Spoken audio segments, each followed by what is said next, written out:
हरे कृष्णा। ओम नमो भगवते वासुदेवाय। आप सभी भक्तों का दिन शुभ और मंगलमय हो। भगवान आप सभी भक्तों की हर मनोकामना को पूर्ण करे।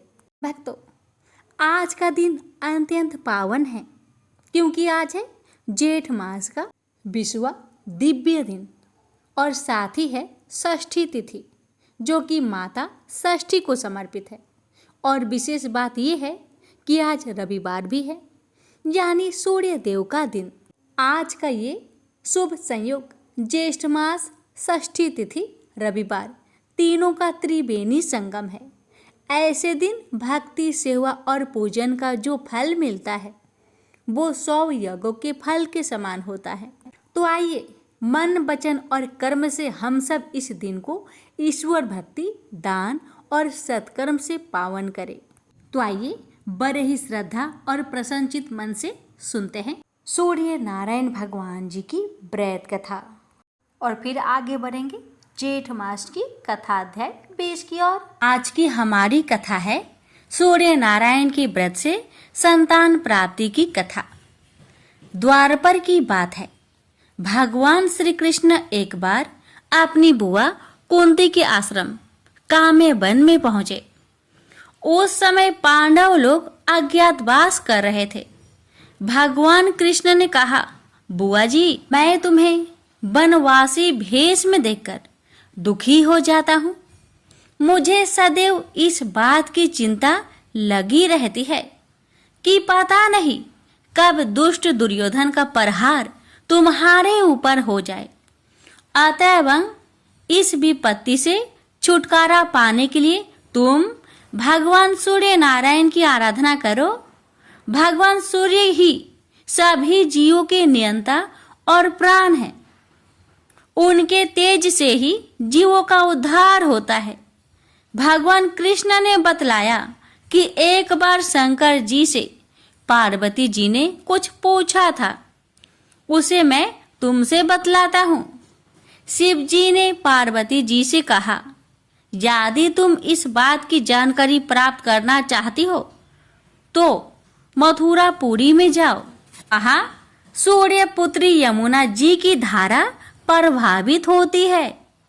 यमुना के तट पर ऋषि महर्षि मुनि आदि निरंतर तपस्या रत रहते हैं। भगवान रुद्र की आज्ञा से पार्वती जी कालिंदी यमुना तट को चल पड़ी। कुछ ही दूर जाने पर उन्हें रास्ते में रोती बिलखती एक स्त्री दिखाई पड़ी। उसने बतलाया कि उसका नाम कुसुमवती है और उसका निवास कुसुमाकर वन के बीच में है। संतानहीनता होने के कारण उसके पति बसंत ने उन्हें त्याग दिया है और इस प्रकार वह निराश्रिता हो गई है।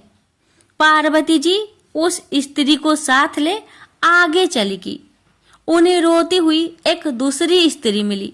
उसने बताया कि मेरा नाम गंगा है। मेरे पति महाराज शांतनु ने पुत्रों के जीवित न रहने के कारण मुझे अपमानित किया, जिससे मैं दुखी होकर घर चली आई हूँ।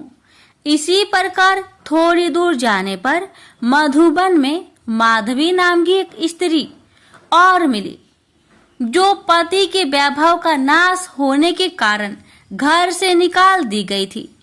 इनके अंतरल आगे जाने पर कुमुद वन में कुमुदा नाम की स्त्री से भेंट हुई, जिसके पति को राजा ने बंदी बना लिया था और वह व्याकुल होकर विलाप कर रही थी। उन सभी स्त्रियों को साथ लेकर पार्वती जी यमुना तट पर जा पहुंची। उस तट पर पूजन उत्सव देखकर पार्वती जी ने ऋषि पत्नियों से पूछा कि यह किस देव की आराधना हो रही है, इस पूजन का विधान और फल क्या है। उनकी बात सुनकर एक ऋषि पत्नी ने कहा, यह जगत पिता सूर्य नारायण का व्रत है और सभी मनोरथों को पूर्ण करने वाला है। इस व्रत को करके प्रत्येक नर नारी अभिष्ट सिद्धि प्राप्त होती है। तुम्हारी भी यदि कोई वांछा हो तो इस व्रत को करके प्राप्त करो। ऋषि पत्नियों से ऐसी बात सुनकर पार्वती जी अत्यंत प्रसन्न हुई और उस व्रत के विधान का फल को जानकर शिव जी के पास लौट आई। पार्वती जी ने इस व्रत को करके विघ्न नाशक गणेश जी जैसे पुत्र को प्राप्त किया। प्रेम से बोलिए सूर्य नारायण की जय। भक्तों, अब आइए सुनते हैं महाभागवत पुराण की यह अध्याय। इस अध्याय को श्रद्धापूर्वक सुनने से ही मिलती है महापुण्य की प्राप्ति। भक्तों, आगे सूत जी कहते हैं, स्वजनों से मिलने और पुष्य लोक भगवान श्री कृष्ण अब क्या करना चाहते हैं, यह जानने के लिए अर्जुन द्वारिका गए। कई महीने बीत जाने पर भी अर्जुन वहां से लौटकर नहीं आए। धर्मराज युधिष्ठिर को बड़े भयंकर अपशकुन दिखने लगे। उन्होंने देखा काल की गति बड़ी विकट हो गई है। जिस समय जो ऋतु होनी चाहिए उस समय वह नहीं होती और उनकी क्रियाएं भी उल्टी ही होती है। लोग बड़े क्रोधी, लोभी और असत्य परायण हो गए हैं। अपने जीवन निर्वाह के लिए लोग पापपूर्ण व्यवहार करने लगे हैं। सारा व्यवहार कपट से भरा हुआ होता है। जहां तक कि मित्रता में भी छल मिला रहा है। पिता माता, सगे संबंधी, भाई और पति पत्नी में भी झगड़ा टंटा रहने लगा है। कली काल के आ जाने से लोग का स्वभाव ही लोभ, दंभ आदि अधर्म से अभिभूत हो गया है और प्रकृति में भी अत्यंत अरिष्ट सूचक अपशकुन होने लगे हैं। यह सब देखकर युधिष्ठिर ने अपने छोटे भाई भीमसेन से कहा, भीमसेन, अर्जुन को हमने द्वारिका इसलिए भेजा था कि वह वहां जाकर पुष्य लोक भगवान श्री कृष्ण क्या कर रहे हैं इसका पता लगाए और संबंधियों से मिल भी आए। तब से 7 महीने बीत गए किंतु तुम्हारे छोटे भाई अब तक नहीं लौट रहे हैं। मैं ठीक ठीक यह नहीं समझ पाता हूँ कि उनके न आने का क्या कारण है। कहीं देव ऋषि नारद के द्वारा बतलाया हुआ वह समय तो नहीं आ पहुँचा है जिसमें भगवान श्री कृष्ण अपने लीला विग्रह का संवरण करना चाहते हैं। उन्हीं भगवान की कृपा से हमें यह संपत्ति, राज्य, स्त्री, प्राण, कुल, संतान, शत्रुओं पर विजय और स्वर्गवादी लोगों का अधिकार प्राप्त हुआ है। भीमसेन, तुम तो मनुष्यों में व्याघ के समान बलवान हो। देखो तो सही, आकाश में उल्कापात आदि, पृथ्वी में भूकंप आदि और शेरों में रोग आदि कितने भयंकर अपशकुन हो रहे हैं। इनसे इस बात की सूचना तो मिलती है कि शीघ्र ही हमारी बुद्धि को मोह में डालने वाला कोई उत्पात होने वाला है। प्यारे भीमसेन, मेरी बाई जांघ, आंख और भुजा बार बार फरक रही है। हृदय जोर से धड़क रहा है। अब सही बहुत जल्दी कोई अनिष्ट होने वाला है। देखो, यह स्यारिन उदय होते ही सूर्य की ओर मुंह करके रो रही है। अरे, उसके मुंह से तो आग भी निकल रही है। ये कुत्ता बिल्कुल निर्भय सा होकर मेरी ओर देखकर चिल्ला रहा है। भीमसेन, गौ आदि अच्छे पशु मुझे अपने बाएं करके जाते हैं और गधे आदि बुरे पशु मुझे दाहिने कर देते हैं। मेरे घोड़े आदि वाहन मुझे रोते हुए दिखाई देते हैं। यह मृत्यु का दूत पेरुखी उल्लू और उसका प्रतिपंछी कौवा रात को अपने कर्ण कठोर शब्दों से मेरे मन को कपाते हुए विश्व को चूना कर देना चाहते हैं। दिशाएं धुंधली हो गई है।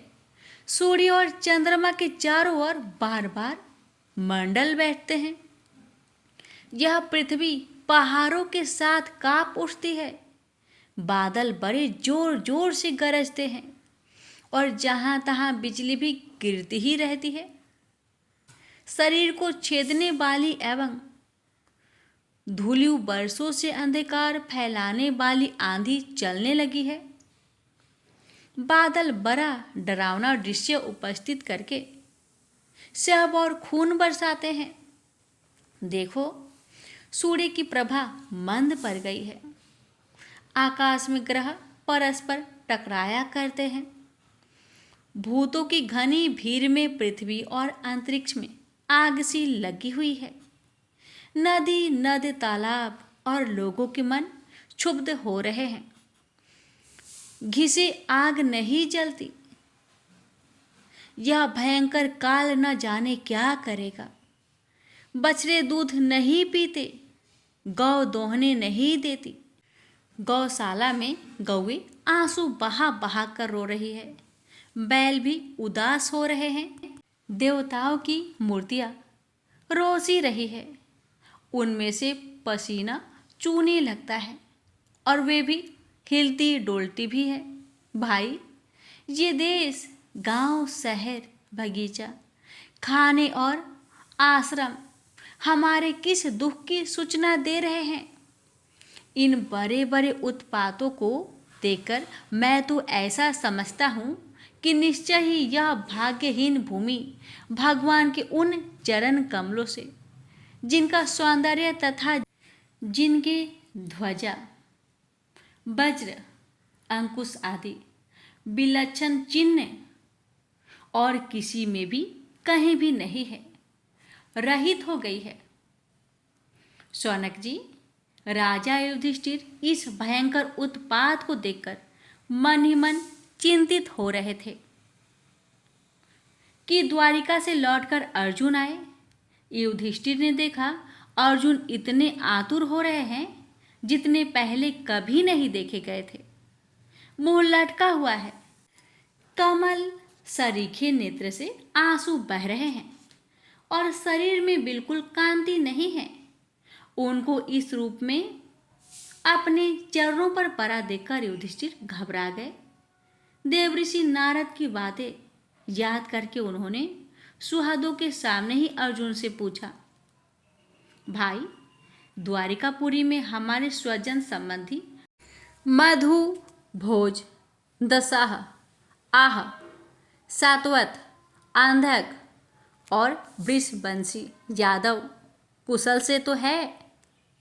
हमारे माननीय नाना सूरसेन जी प्रसन्न हैं। अपने छोटे भाई सहित मामा वासुदेव जी तो कुशल पूर्वक है। उनकी पत्नियां हमारी मामी देवकी आदि सातों बहनें अपने पुत्र और बहुओं के साथ आनंद से तो है ना। जिनका पुत्र कंस बड़ा ही दुष्ट था, वे राजा उग्रसेन अपने छोटे भाई देव के साथ जीवित तो है ना। हार्दिक उनके पुत्र कृतवर्मा, अक्रूल, जयंत, गद, सारन तथा शत्रुजित आदि यादव वीर सकुशल है ना। यादव के प्रभु बलराम जी तो आनंद से है ना। वृष वंश के सर्वश्रेष्ठ महारथी प्रद्युम्न सुख से तो है ना। युद्ध में बड़ी फुर्ती दिखलाने वाले भगवान अनिरुद्ध आनंद से है। सुसेन, चारुदेशन, जामवती नंदन सांब और अपने पुत्र के सहित ऋषभ आदि भगवान श्री कृष्ण के अन्य सब पुत्र भी प्रसन्न तो है ना। भगवान श्री कृष्ण के सेवक श्रुतदेव, उद्धव आदि और दूसरे सुनंद नंद आदि प्रधान यदुवंशी जो भगवान श्री कृष्ण और बलराम के बाहुबल से सुरक्षित है, सब के सब सकुशल तो है। हमसे अत्यंत प्रेम करने वाले वे लोग कभी हमारा कुशल मंगल भी पूछते हैं। भागवत वत्सल ब्राह्मण भक्त भगवान श्री कृष्ण अपने सज्जनों के साथ द्वारिका की सुधर्मा सभा में सुखपूर्वक विराजते हैं ना।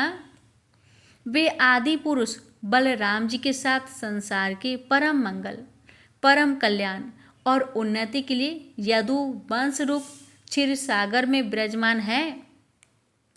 उन्हीं के बाहुबल से सुरक्षित द्वारिकापुरी में यदुवंशी लोग सारे संसार के द्वारा सम्मानित होकर बड़े आनंद से विष्णु भगवान के पार्षद के समान विहार कर रहे हैं।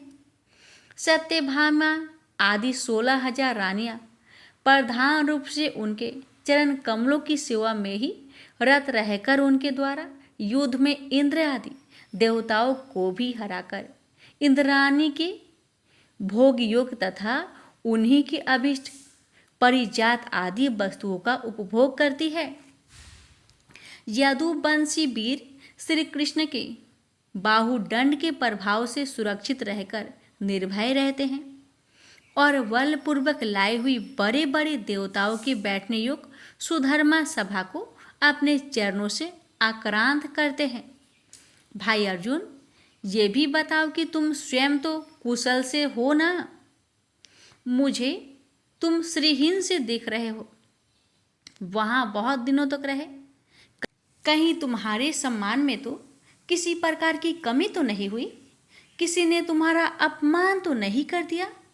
कहीं किसी ने दुर्भावपूर्ण अमंगल शब्द आदि द्वारा तुम्हारा चित्त तो नहीं दुखाया? अथवा किसी आशा से तुम्हारे पास आए हुए याचकों को उनकी मांगी हुई वस्तु अथवा अपनी ओर से कुछ देने की प्रतिज्ञा करके भी तुम नहीं दे सके? तुम सदा शरणागतों की रक्षा करते आए हो। कहीं किसी भी ब्राह्मण, बालक, गौ, बूढ़े, रोगी, अबला अथवा अन्य किसी प्राणी का जो तुम्हारी शरण में आया हो, तुमने त्याग तो नहीं कर दिया? कहीं तुमने अगम्या स्त्री से समागम तो नहीं किया? अथवा गमन करने योग्य स्त्री के साथ असत्कार पूर्वक समागम तो नहीं किया? कहीं मार्ग में अपने से छोटे अथवा बराबरी वालों से हार तो नहीं गए? अथवा भोजन करने योग्य बालक और बूढ़ों को छोड़कर तुमने अकेले ही तो भोजन नहीं कर लिया? मेरा विश्वास है कि तुमने ऐसा कोई निंदित काम तो नहीं किया होगा जो तुम्हारे योग ना हो।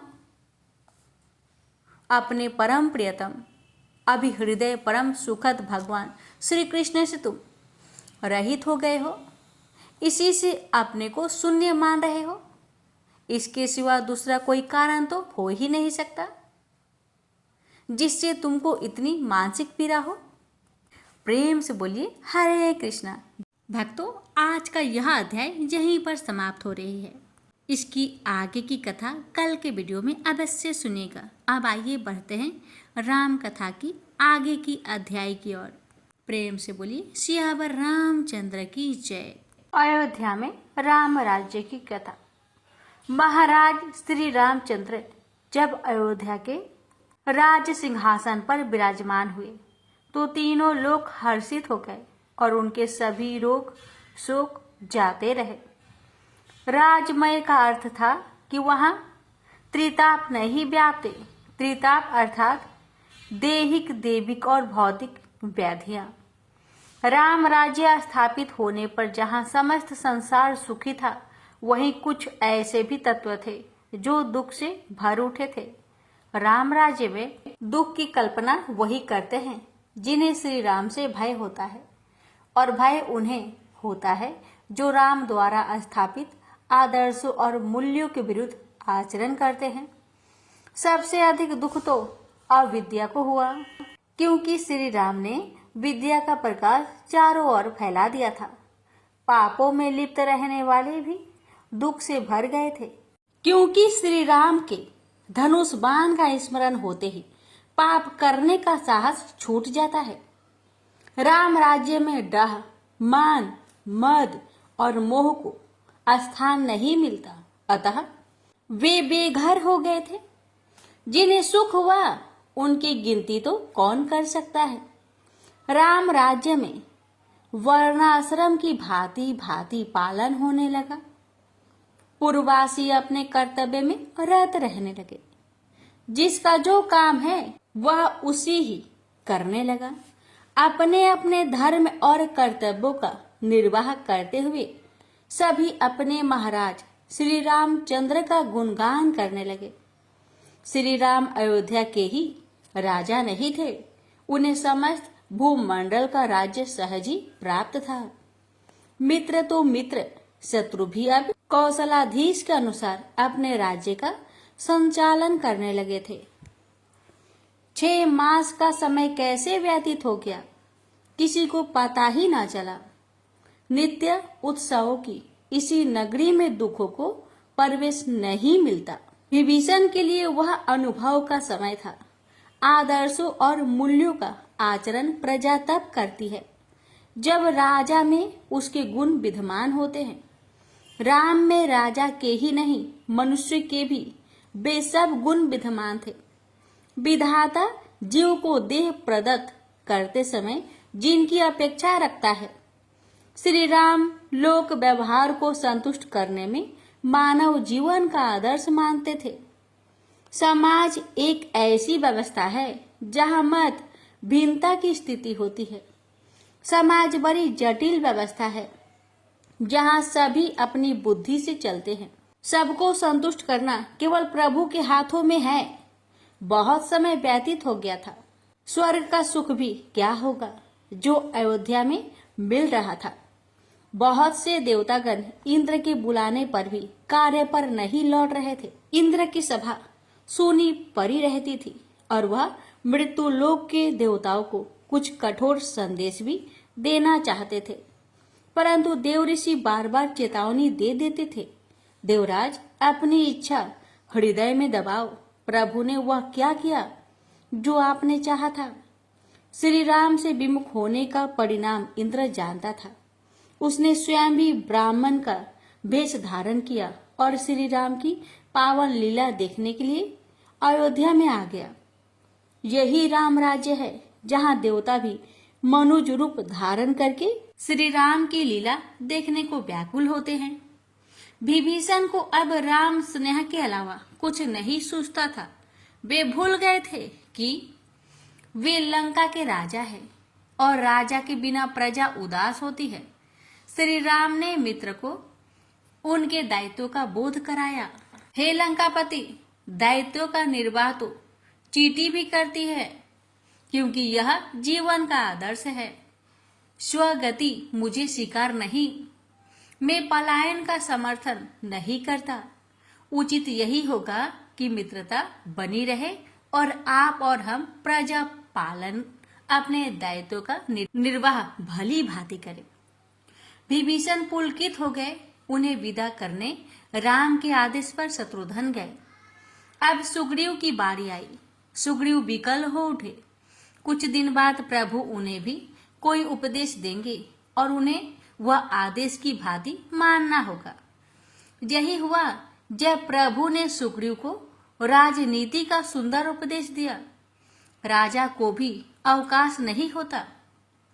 जो राजा अकारण और अपनी इच्छा पूर्ति के लिए अवकाश करता है, वह शीघ्र ही प्रजा की दृष्टि में अयोग्य हो जाता है। हनुमान ने वानर राज सुग्रीव से विनय करके अतिरिक्त 10 दिन प्रभु सेवा के लिए मांग लिए थे। सुग्रीव हनुमान की राम प्रियता जानते थे, अतः उन्होंने भी हनुमान की सदिच्छा का सम्मान किया। हनुमान अब श्री राम की सेवा में प्रतिपल रहने लगे थे। एक दिन जानकी जी स्नान करने के बाद श्रृंगार कर रही थी। उन्होंने अपनी मांग में सिंदूर लगाया।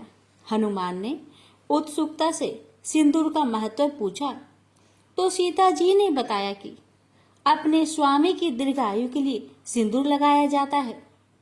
फिर क्या था? हनुमान ने अपने पूरे शरीर पर सिंदूर पोत लिया। जब हनुमान श्री राम के सामने गए तो प्रभु उनके मन की भाव जानकर भाव विभोर हो गए, परंतु अन्य सभासद हंसने लगे। किसी ने पूछा कि यह सिंदूर पोतने का क्या रहस्य है? हनुमान ने बिना लाग लपेट के बता दिया। तब उनकी भक्ति को सराहने लगे और श्री राम उनकी सरलता पर विहल हो गए। हनुमान के कौतुक बड़े निराले थे। एक दिन किसी ने उन्हें उपहार में मणियों की माला दी तो हनुमान बैठे बैठे उन मणि को फोड़ते और फेंक देते। किसी ने पूछा कि हनुमान, इतनी बहुमूल्य माला को ऐसे क्यों नष्ट करते हो? हनुमान ने सहज उत्तर दिया कि जिसमें प्रभु श्री राम की मनोहर छवि ही नहीं तो वह बहुमूल्य कैसे हुई? कण कण में बसने वाले श्री राम जिसमें ना बसते हो वह बहुमूल्य क्यों? प्रश्न हुआ कि प्रभु अदृश्य रूप में सब जगत होते हैं, दृश्यमान नहीं। हनुमान ने इसे गलत सिद्ध करते हुए दृढ़ता में अपना हृदय चीर कर दिखा दिया, जिसमें श्री राम माता जानकी सहित विराजमान थे। सभी हनुमान के समक्ष नत हो गए। प्रभु श्री राम अपने भक्त हनुमान की भक्ति और सेवा से बड़े प्रसन्न थे। महाराज श्री रामचंद्र के राज्य में सर्वत्र सुख और शांति थी। अयोध्या पृथ्वी का बैकुंठ थी, जहाँ स्वयं श्री हरि और लक्ष्मी विराजते हो। वह स्थान तो बैकुंठ ही होगा। गुरुकुल में नित्य वेद पाठ होते थे। श्री राम की महिमा से अखंड यज्ञ चलता रहता था। उन्होंने कितने ही अश्वमेध और राजसूय यज्ञ करके अयोध्या के शासन का विस्तार किया और चक्रवर्ती सम्राट बने। राम राज्य में सभी वर्णों के लोग अपने अपने धर्म और कर्म के अनुसार कार्य करते थे। कभी कोई विवाद दरबार में नहीं आया, क्योंकि कहीं कोई विवाद होता ही नहीं था। अयोध्या में दंड अब सन्यासियों के हाथों की लकोटी के रूप में जाना जाता, क्योंकि अपराध ही नहीं था तो दंड क्या होता। सर्व संपन्न अयोध्या श्री राम के कुशल संचालन में उदाहरण बन गई थी। श्री राम सभी पक्षों पर तीक्ष्ण दृष्टि रखते थे। लोक व्यवहार के प्रति उनकी सजगता विशेष थी। वास्तव में मानव जीवन समाज के व्यवहार से ही चलता है। लोक व्यवहार में कभी प्रभुताई नहीं देखी जाती। श्री राम इस तथ्य को सिद्ध करते थे। एक राजा को लोक व्यवहार से हर क्षण परिचित रहना चाहिए। समाज में कौन कैसे विचार रखता है, यह राजा को जानते रहना चाहिए। इसके लिए गुप्तचर व्यवस्था होती है। श्री राम ने राज्य संभालते ही इस व्यवस्था का आश्रय लिया था। उनके विश्वस्त गुप्तचर प्रजा के बीच घूमकर घुल मिलकर उनके विचार जानते थे और श्री राम को अवगत कराते थे। अभी तक सब ठीक चल रहा था। सभी महाराज श्री रामचंद्र और उनके शासन से संतुष्ट थे। सभी उनकी प्रशंसा करते थे, परंतु कुछ परिस्थितियां और व्यवहार ऐसे भी हो जाते हैं जो प्रत्यक्ष में तो अधिक महत्वपूर्ण नहीं होते, मगर अप्रत्यक्ष रूप से उनका प्रभाव दूरगामी होता है। लोक व्यवहार बहुत ही महीन तंतुओं की संरचना होती है, जिसमें अनेक मत अनेक विचार होते हैं। कोई एक मत किसी के लिए ठीक होता है, परंतु दूसरे के लिए गलत हो सकता है। यही हुआ जब एक गुप्तचर ने एक धोबी के मुख से ऐसे विचार सुने, जिन्होंने सर्व सुखी अयोध्या को एक बार फिर शोकमग्न कर दिया। एक साधारण और तुच्छ धोबी श्री रामचंद्र से अपनी तुलना कैसे कर सकता था? गुप्तचर को क्रोध आ गया। वह धोबी अपनी पत्नी को मार पीट कर घर से निकाल रहा था, क्योंकि वह अपने पीहर जाने की बात कहकर अपनी बहन के घर चली गई थी और कई दिनों बाद लौटी थी। धोबी को उस पर संदेह था कि वह दुष्चरित्र थी, अन्यथा झूठ क्यों बोलती। इस बात पर दोनों में झगड़ा हो रहा था कि तू मुझे समझती क्या है? मैं राम नहीं हूँ जो इतने दिन तक लंका में रहने वाली सीता को स्वीकार कर लेता हूँ। तू झूठ बोलकर पराए घर में रहकर आई है। अब मेरे घर में तेरा कोई काम नहीं। मैं समाज में लज्जित नहीं होना चाहता। गुप्तचर ने जब यह सुना तो क्रोध से भर गया। तुच्छ धोबी प्रभु श्री राम से अपनी तुलना कर रहा था। गुप्तचर उसे मार ही डालता यदि श्री राम का भय ना होता। उसने तत्काल जाकर महाराज को यह सूचना देने का निर्णय लिया और शीघ्रता से चलकर उनके पास आया। उनके मुख पर क्रोध मिश्रित उत्तेजना थी, जिसे देखकर श्री राम ने जान लिया कि कोई गंभीर बात हुई थी। उन्होंने गुप्तचर को निर्भय होकर अपनी बात कहने का आदेश दिया। गुप्तचर ने सारी बात बताई तो राम गंभीर हो गए। उन्होंने गुप्तचर को बाहर भेजा और विचार मग्न हो गए। समाज में कोई भी तुच्छ नहीं होता। वह धोबी भी तुच्छ नहीं था। समाज भांति भांति के शिक्षकों से भरा पड़ा था। सामाजिक व्यवहार से ही व्यक्ति निरंतर सीखता है। राजा में कोई दोष है तो समाज इसलिए उसे स्वीकार नहीं कर सकता कि वह राजा है। समाज पद धन आदि नहीं देखता, सबको अपनी बात कहने का अधिकार होता है। यही लोक व्यवहार की विशेषता है। जो बात धोबी ने कही वह लोक व्यवहार की परिभाषा में गंभीर थी। वह सीता के चरित्र पर समाज का लांछन थी और राम के लिए असहनीय भी। इसने राम की सीता के प्रति प्रेम की परिभाषा बदल दी। राम इसे कैसे स्वीकार कर सकते थे? राम निर्णय कर चुके थे, लोक व्यवहार में निंदित होना उन्हें स्वीकार नहीं था। श्री राम ने उसी क्षण लक्ष्मण को बुलाया। उनकी गंभीरता देखकर लक्ष्मण चिंतित हो उठे और इसका कारण पूछा। श्री राम ने बताया, हे अनुज, संसार में व्यक्ति को सदैव ही अपयश से डरना चाहिए। निंदा का पात्र बनकर यदि स्वर्ग का राज्य भी मिले तो उसे त्याग देना ही पुरुषार्थ है। वह स्वर्ण किस काम का जो पहनने पर चुभता हो? लक्ष्मण, राम अपने प्राणों को त्याग सकता है, परंतु आरोप और लांछन स्वीकार नहीं कर सकता। आज एक व्यक्ति ने राम को आरोपित किया है, कल सारा समाज करेगा। लक्ष्मण को उस धोबी पर क्रोध आ गया। उसका ऐसा साहस कि देवताओं ने भी जिन सीता जी की पवित्रता की साक्षी दी उन पर कलंक लगाए। उसे बंदी बनाकर दंडित करना चाहिए, जिसने अन्य कोई ऐसा दुस्साहसी ना कर सके। श्री राम गंभीर हो गए और बोले, अनुज, यह राजपद का दुरुपयोग होगा। हम लोग व्यवहार में राजपद का प्रयोग कैसे कर सकते हैं? यह तो आरोप को बल देने जैसा होगा। समाज में किसी बात को दबाया नहीं जा सकता। बलपूर्वक दबाने से वह और भी प्रबल हो उठती है। उस धोबी ने अज्ञानता में ही सही पर समाज का सत्य कह दिया है। सामाजिक व्यवहार में इस प्रकार की सोच स्वाभाविक है।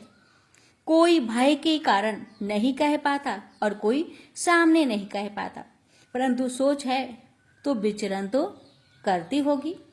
लक्ष्मण, सीता गंगा की भांति पवित्र है, यह राम से अधिक कौन जानता है।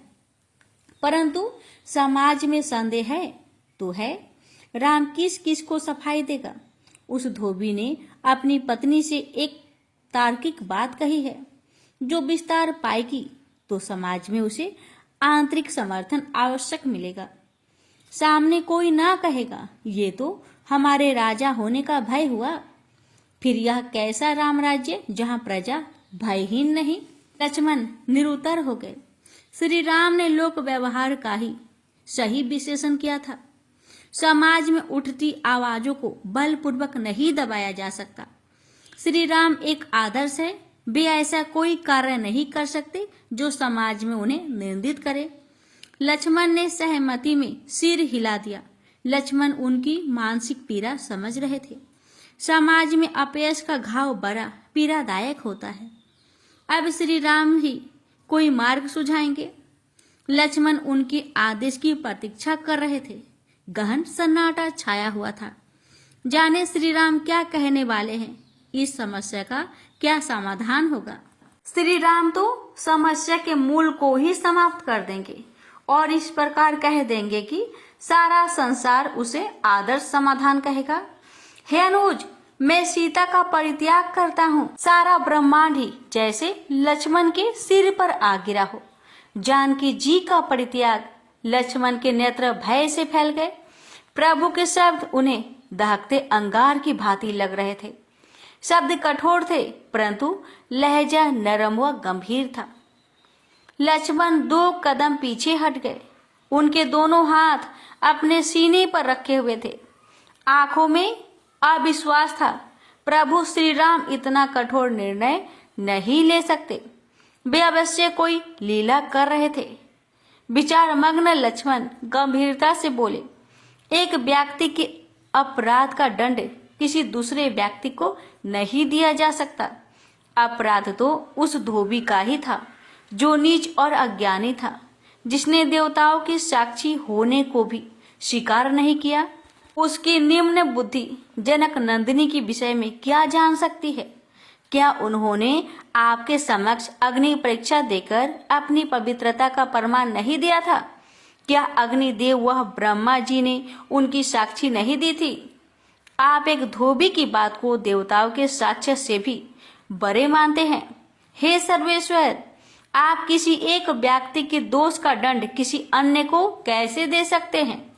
आप इतने कठोर कैसे हो सकते हैं? अनुज, जब अपेक्षाएं बड़ी होती है तो कठोर निर्णय भी लेने पड़ते हैं। चंद्रमा कितना स्वच्छ व कितना शीतल है, परंतु एक दाग ने उसे कलंकित कर दिया।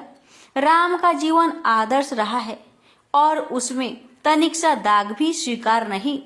तुम मेरे आदेश का पालन करो। कल प्रातः सीता को वन भ्रमण के लिए ले जाओ और किसी उचित स्थान पर ले जाकर उन्हें हमारा निर्णय बता देना। कह देना कि सामाजिक आदर्शों की रक्षा के लिए राम ने अपने प्रिय संगनी को वनवास दे दिया। जाओ लक्ष्मण, जैसे सदैव बिना प्रश्न किए मेरी आज्ञा का पालन किया है, वैसे ही अब भी करो। लक्ष्मण अब कुछ नहीं कह सके। श्री राम के आदेश का पालन करना ही उनका धर्म था। उनका हृदय रो रहा था, परंतु उन्हें दृढ़ होना ही पड़ेगा। लक्ष्मण श्री राम के कक्ष से निकल आए और एकांत में आकर फूट फूट कर रोने लगे। देव ने अयोध्या पर अपनी कठोर दृष्टि डाल दी थी। जीवन सुख दुख के साथ ही चलता है। लक्ष्मण ने अब अपने बहते हुए आंसू पोंछ लिए थे। देव और श्री राम के मध्य वे क्या हस्तक्षेप कर सकते थे? सीता जी आज बहुत प्रसन्न थी। प्रातःकाल ही लक्ष्मण ने आकर उन्हें प्रभु का आदेश सुनाया था कि वे वन भ्रमण को जाना चाहती हो तो अनुमति है।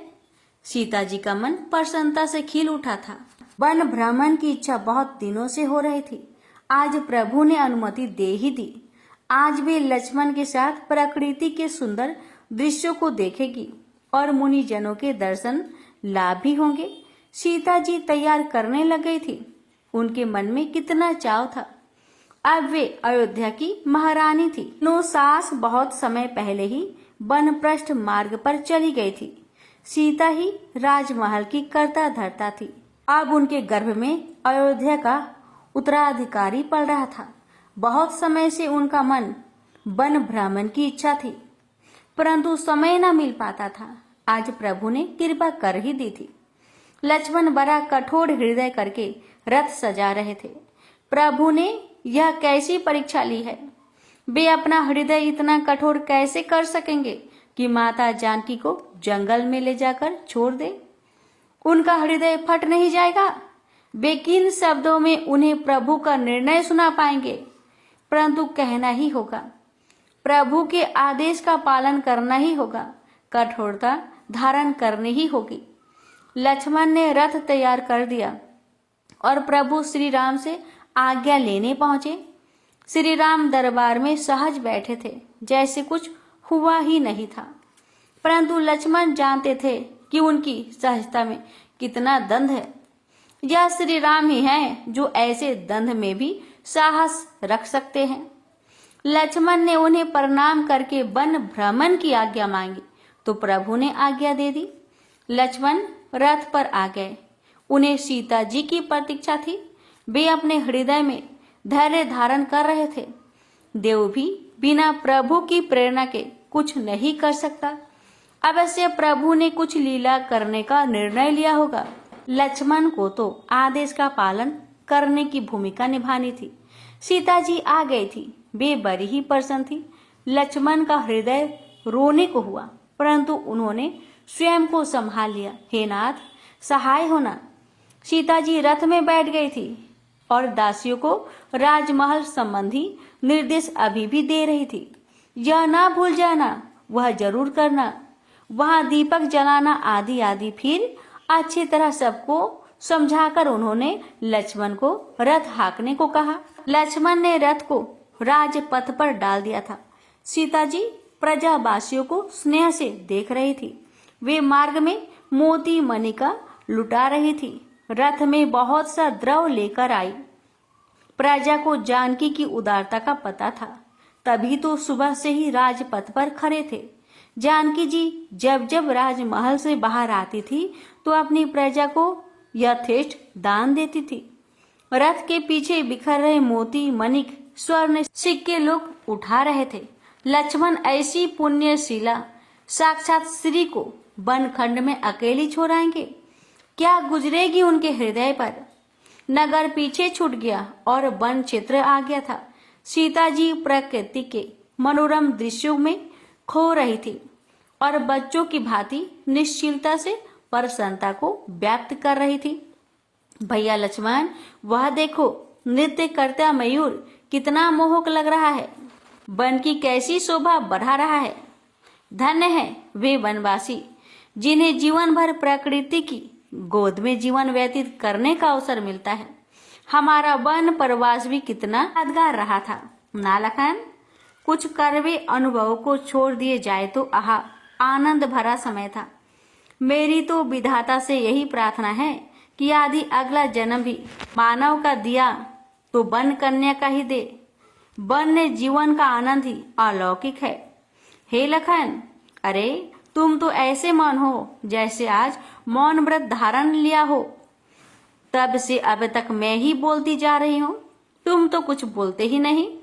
लक्ष्मण का हृदय जैसे मुट्ठी में भरकर किसी ने भींच लिया था, परंतु स्वयं पर नियंत्रण तो रखना ही था। बोले, माते, प्रभु बड़े कृपालु है, बिना व्याप्त किए भी इच्छा भाप जाते हैं और पूरी भी कर देते हैं। कभी कभी तो उनकी दयालुता इस चरम पर होती है कि किसी ने विचार किया और उन्होंने इच्छा पूरी कर दी। सीता जी उन्मत्त स्वर में हंसने लगी, परंतु लक्ष्मण पर क्या बीत रही है उन्हें इसका भान तक नहीं। दोपहर हो चली है, अतः अब विश्राम कर लेना चाहिए। तमसा नदी का सुंदर तट और एक घने वृक्ष के नीचे लक्ष्मण ने रथ रोकते हुए कहा। यहाँ वे पहले भी विश्राम कर चुके थे, तब श्री राम भी साथ थे। स्थान परिचित होने पर आनंद और भी बढ़ गया तथा कुछ और स्मृतियां ताजा हो गई। सीता जी बोली, यहीं कहीं मुनि वाल्मीकि जी का आश्रम तो है। हे लक्ष्मण, विश्राम करने के बाद मुनीश्वर के दर्शन के लिए चलेंगे। उनसे ज्ञान लाभ भी होगा और आशीर्वाद भी प्राप्त होगा। पिछली बार उन्होंने कुछ दिन और ठहरने की विनय की थी, तो वह भी पूरी हो जाएगी। लक्ष्मण प्रभु की लीला समझ रहे थे, सीता जी वही इच्छा कर रही थी। सीता जी बोले जा रही थी और लक्ष्मण, अब कभी आना हुआ तो स्वामी को भी साथ लाऊंगी, हट कर दूंगी, तब तो मानेंगे। राम काज तो लगा ही रहेगा, कभी साथ भ्रमण का समय भी निकालना चाहिए, है ना भैया लखन? लक्ष्मण घुटनों के बल बैठ गए और विलाप करने लगे।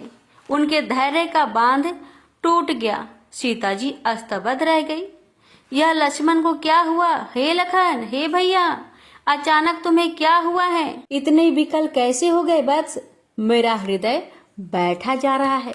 हे सुमित्र, अपनी व्यथा तो बताओ। तुम्हारे इस रुदन में मुझे ब्रह्मांड सा हिलता प्रतीत होता है। तुम धारा को धारण करने वाले वह धीर शेष हो, जो तनिक सी बात तो क्या कठोर दुख में भी विचलित नहीं होते। फिर तो अवश्य ही कोई उल्का रूपी आघात होने वाला है। कहो लखन, क्या हुआ है? सीता जी ने लक्ष्मण के सिर पर स्नेह भरा हाथ रख दिया तो लक्ष्मण उनके चरणों से लिपट गए और बिखल बिखल कर रोने लगे। सीता जी आशंका से भर गई। हे प्रभु, क्या वज्रपात होने वाला है? लक्ष्मण का विलाप साधारण कारण से तो नहीं होगा। माते, प्रभु श्री राम ने आपका परित्याग कर दिया है। यदि सीता के हृदय में कोई तीक्ष्ण फल भाला भी आर पार हो जाता तो भी उन्हें इतनी पीड़ा ना होती जितनी लक्ष्मण के इन शब्दों ने दी थी। परित्याग कर दिया, प्रभु ने परित्याग कर दिया। अविश्वास ने नेत्र को विस्फारित कर दिया था। लक्ष्मण उनकी दशा समझ सकते थे, क्योंकि ऐसा ही झटका उन्हें भी तब लगा था जब प्रभु ने ये शब्द कहे थे। वह धीर पुरुष होकर विकल हो गए थे, तो सीता जी तो एक कोमल हृदय नारी थी, उनकी कैसी दशा होगी। लक्ष्मण ने रोते रोते सारी बात बता दी कि कैसे एक धोबी ने अपनी क्षुद्र सोच में एक विकट और सहाय स्थिति उत्पन्न कर दी थी, कैसे प्रभु ने लोक व्यवहार का विश्लेषण किया और कैसे निर्णय लिया। सीता जी एक एक शब्द सुन और समझ रही थी। इस पूरे परिदृश्य में दोष किसका है? उस धोबी का, जो समाज में ऐसी स्त्री को साथ नहीं रखना चाहता, जो कुछ दिन अपने पति से दूर रह आई थी। नहीं, उसका व्यवहार लोकानुकूल था। सामाजिक व्यवहार में वह परंपरा का निर्वाह कर रहा था, तो फिर क्या श्री राम का? यह तो सोचना भी पाप था। दोष और श्री राम तो विपरीत ध्रुव है, कभी एकाकार हो नहीं सकते। लोक व्यवहार उनकी प्रेरणा से ही चलता है। तब क्या दोष स्वयं सीता का था?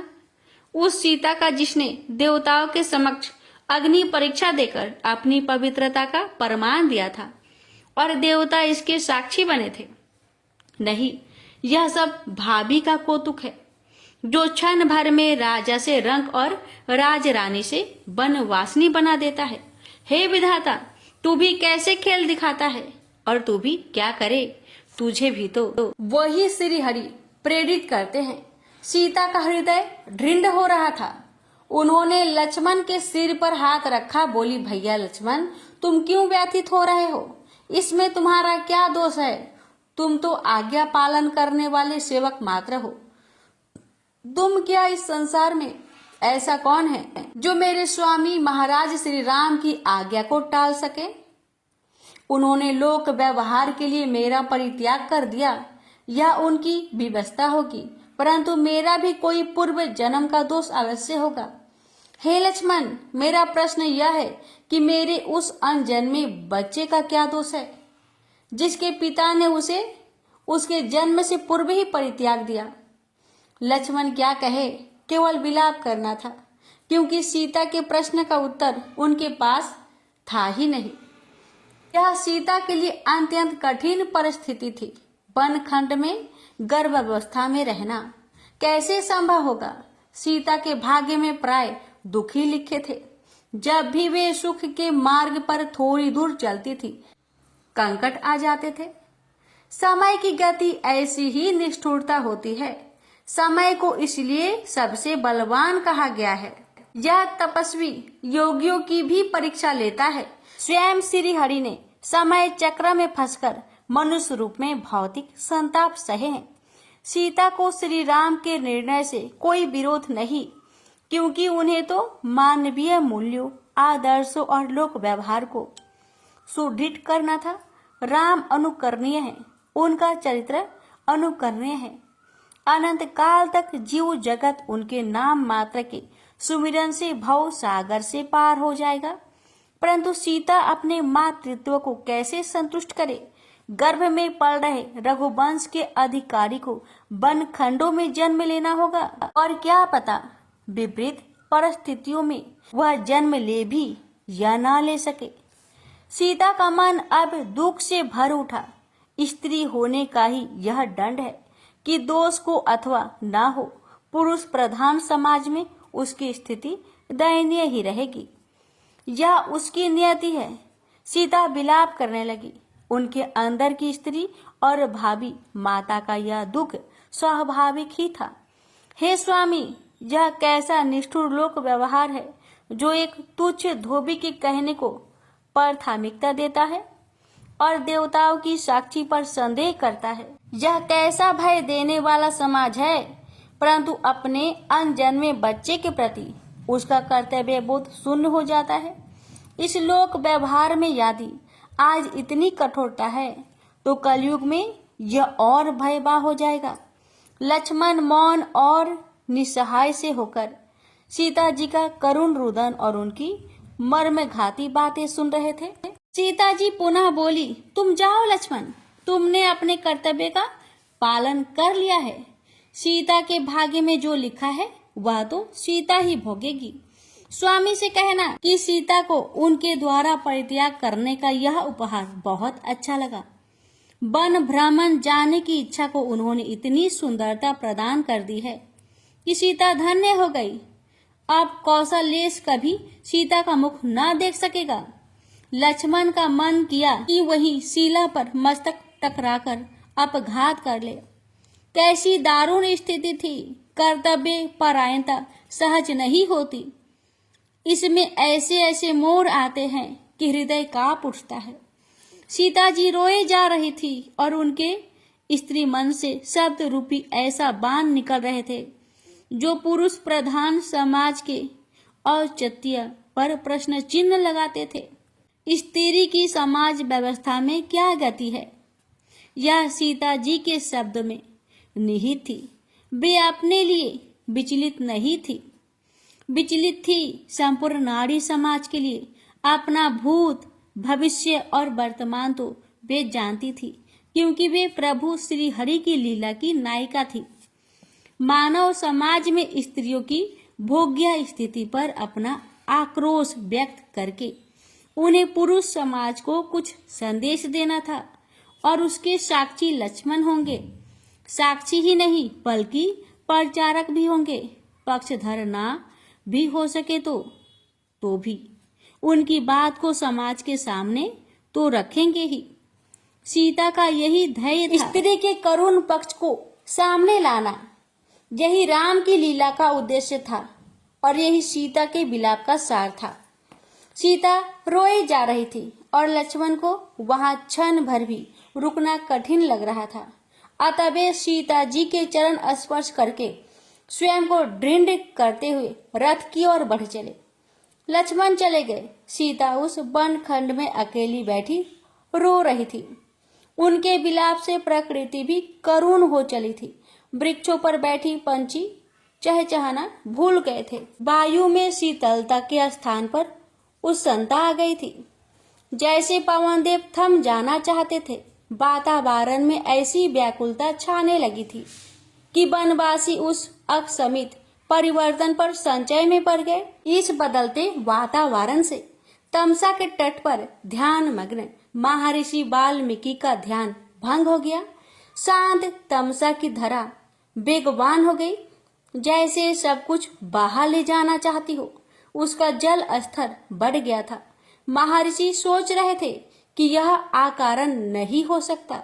अवश्य ही ये किसी पवित्र आत्मा की पीड़ा से उपजे परिवर्तन थे। तब उन्हें एक स्त्री का आर्त स्वर सुनाई दिया।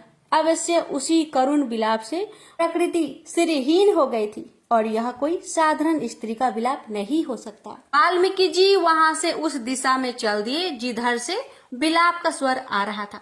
करुण स्वर निरंतर समीप हो रहा था। वाल्मीकि बट वृक्ष के पास आ गए और एक स्त्री को विलाप करते देखकर चकित रह गए। दिव्य आभूषणों से सज्जित वह कोई राजरानी प्रतीत हो रही थी, जो घुटनों में सिर दिए लोक व्यवहार में स्त्री दशा का आक्रोशन पूर्ण वर्णन कर रही थी। महर्षि वाल्मीकि का हृदय करुणा से भर गया और उन्होंने अपना स्नेह भरा हाथ उस दुखी स्त्री के सिर पर रखा तो उसने सिर उठाया। महर्षि चौंक पड़े। वे तो जगजननी सीता जी थी। वाल्मीकि जी का हृदय भर आया। संसार को समस्त निधियों से पालने वाली साक्षात श्री इस विपन्न दशा में सीता जी ने महर्षि को प्रणाम किया। महर्षि ने समीप बैठकर उन्हें आशीर्वाद देते हुए उनकी इस दशा का कारण पूछा तो सीता जी ने सारी बात महर्षि को कह सुनाई। महर्षि वाल्मीकि ने दीर्घ निश्वास छोड़ी। सब प्रभु श्री राम की ही लीला है। वह सारे संसार को नियंत्रित और संचालित करते हैं। उनकी ही प्रेरणा से समय ने यह चक्र चलाया है। हे पुत्री, उनका अवश्य ही कोई उद्देश्य होगा। वे बड़े ही करुणा निधान हैं। मैंने उनकी कल्पना करके उनकी सुंदर कथा लिखी थी, जो उनके राम राज्य तक की लीला थी। प्रभु ने उसे मानव रूप में जन्म लेकर सत्य सिद्ध कर दिया है। अब वे मुझ अकिंचन पर कृपा करके उस कथा के सार भाग को पूर्ण करने का अवसर दे रहे हैं। पुत्री, उनकी महिमा अपरंपार है। उनको जो समझ गया उसका जीवन सफल हो गया। हे जगमाता, मुझ अकिंचन को अपना धर्म पिता स्वीकार करके मुझे अपनी सेवा का अवसर दे। इस भूलोक पर ऐसा अवसर ध्यान भागी को ही मिलता है। हे पुत्री, श्री राम की लीला के इस अंश को विषाद मुक्त होकर पूर्ण होने दे। प्रेम से बोलिए सियावर रामचंद्र की जय। भक्तों, आज की कथा यहीं तक। इसकी आगे की कथा कल के वीडियो में अवश्य सुनिएगा। भगवान राम और माता सीता की कृपा आप सभी भक्तों पर सदा सर्वदा बनी रहे। जय श्री राम।